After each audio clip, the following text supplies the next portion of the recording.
हज़रत अबू सईद साद बिन मालिक बिन सन्नान खिदरी रज़ियल्लाहु ताला अन्हु से रिवायत है कि नबी सल्लल्लाहु अलैहि वसल्लम ने फरमाया, तुमसे पहले लोगों में एक आदमी था जिसने 99 कत्ल किए थे। बस उसने ज़मीन पर मौजूद सबसे बड़े आलिम के बारे में दरियाफ़्त किया तो उसे एक राहिब यानी पादरी के बारे में बताया गया। बस वो उसके पास आया और बताया कि उसने 99 आदमी कत्ल किए हैं, क्या इसकी तौबा कबूल हो सकती है? उस रागिब ने कहा, नहीं। बस उसने उसे भी कत्ल कर दिया और इस तरह उसने 100 आदमियों के कत्ल की तादाद को मुकम्मल किया। उसने फिर किसी बड़े आलिम के बारे में दरियाफ़्त किया तो उसे एक आलिम के बारे में बताया गया। वो उसके पास गया और उसे बताया कि उसने 100 आदमी कत्ल किए हैं, क्या उसकी तौबा कबूल हो सकती है? उस आलिम ने कहा, हाँ। और कौन है जो उसके और उसकी तौबा के दरमियान हाइल हो? ऐसे करो, तुम फ़लाँ जगह चले जाओ क्योंकि वहाँ के लोग खालिस अल्लाह ताला की इबादत करते हैं। बस तुम भी उनके साथ मिलकर अल्लाह की इबादत करो और सुनो, अपनी ज़मीन की तरफ वापस ना आना क्योंकि वो बुराई की ज़मीन है।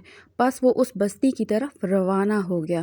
अभी आधा सफ़र ही तय पाया था कि उसे मौत आ गई। अब उसकी रूह कब्ज़ करने के लिए रहमत और अज़ाब के फ़रिश्ते आ गए और दोनों के दरमियान झगड़ा शुरू हो गया। रहमत के फ़रिश्तों ने कहा, वो ताइब होकर आया था और अल्लाह की तरफ दिल की तवज्जो से आया था, हम उसकी रूह कब्ज़ करेंगे। अज़ाब के फ़रिश्तों ने कहा, उसने कभी नेकी और भलाई का काम किया ही नहीं, लिहाजा ये जहन्नमी है।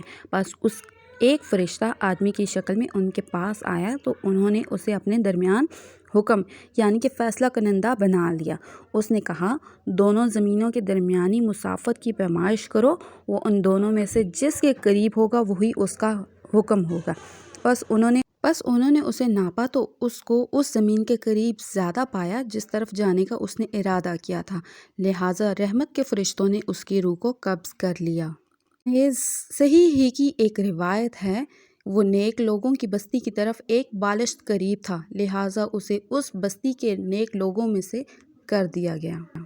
सही ही की एक रिवायत में से है, अल्लाह ताला ने उस ज़मीन को जहाँ से वो आया था कहा, दूर हो जा, और उस ज़मीन को जिस तरफ जा रहा था कहा कि करीब हो जा, और फिर फरमाया कि उन दोनों ज़मीनों के दरमियानी मुसाफ़त को नापो।